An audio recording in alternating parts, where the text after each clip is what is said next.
Assalamualaikum warahmatullahi wabarakatuh. Alhamdulillahirabbil alamin wassalatu wassalamu ala asrofil anbiya'i wal mursalin wa ala alihi washabbihi ajmain. Amma ba'du.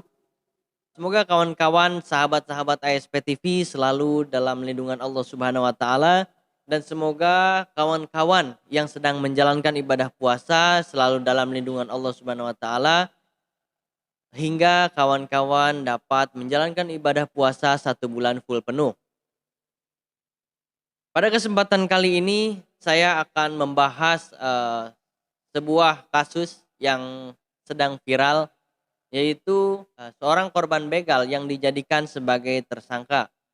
Pertanyaannya, apakah seorang korban pelaku tindak pidana ini dapat dijadikan sebagai sanksi atau tidak? Maka jangan kemana-mana, simak video ini hingga selesai.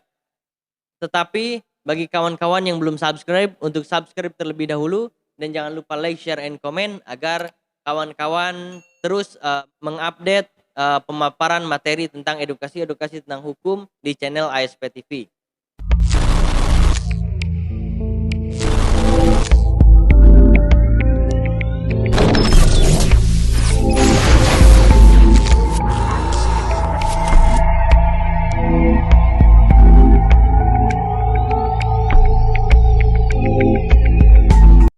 Masuk pada pembahasan kronologis kejadian di mana seorang korban yang bernama Amak Sinta bercerita bahwa pembegalan terjadi saat ia mengantarkan makanan untuk ibunya di Lombok Timur pada hari Minggu 10 Februari 2022.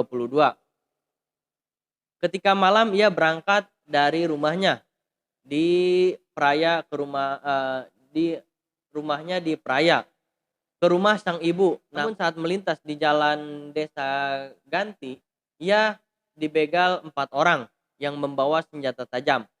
Amak Sinta mengaku sempat berteriak minta tolong, tapi tak ada warga yang datang satupun. Maka Amak Sinta melawan para pelaku dengan sebilah pisau kecil yang ia bawa. Dengan pisau kecil, Amak Sinta berhasil melumpuhkan 2 begal. Sementara 2 pelaku lainnya langsung kabur setelah melihat 2 rekannya tumbang. Sementara Amak Sinta mengalami luka. Selain itu, Amak Sinta mengalami luka akibat terkena sebilah senjata tajam dari para pelaku. Setelah kejadian tersebut, Amak Sinta menenangkan diri di rumah salah satu keluarganya. Beliau pun menegaskan bahwa beliau tidak ada kepandaian dan tidak memiliki ilmu kebal. Namun beliau ini memang dilindungi oleh Tuhan atau Allah Subhanahu wa taala. Mari kita lihat pasal 49 Kitab Undang-Undang Hukum Pidana yang mengatur tentang alasan pembenar. Pasal 49 ayat 1 menyebutkan barang siapa terpaksa melakukan perbuatan untuk pembelaan karena ada serangan atau ancaman serangan, ketika itu yang melawan hukum diri sendiri maupun terhadap orang lain, terhadap kehormatan kesusilaan atau disebut sebagai erbarheid atau harta benda sendiri maupun orang lain maupun orang lain tidak dipidana.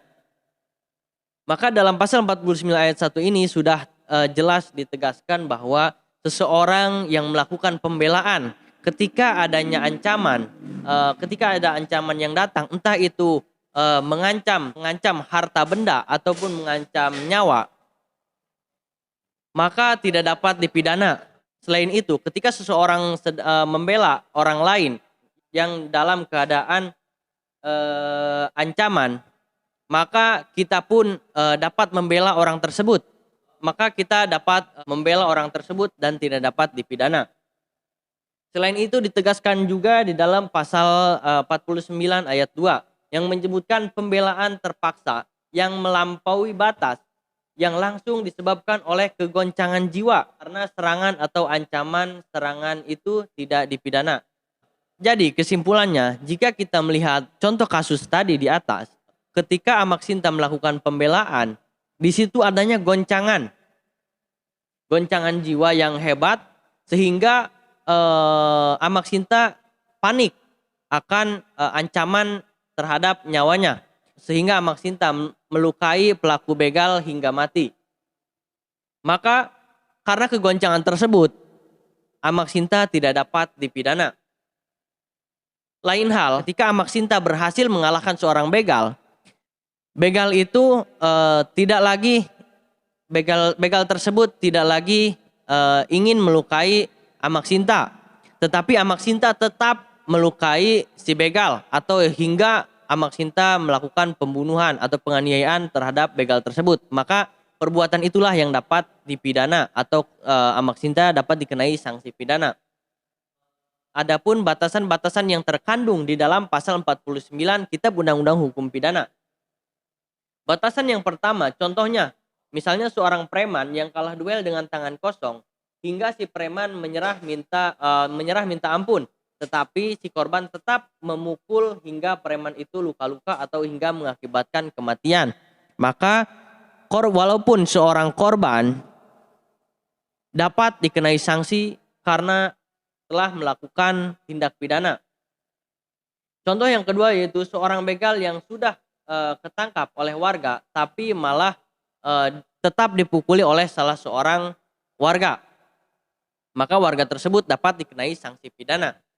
Kesimpulannya, batasan seorang korban dapat dikenai sanksi pidana di mana ketika seorang pelaku tindak pidana sudah meminta maaf atau sudah berhenti melakukan kejahatannya, tetapi korban tetap melukai pelaku kejahatan, disitulah korban dapat dikenai sanksi pidana.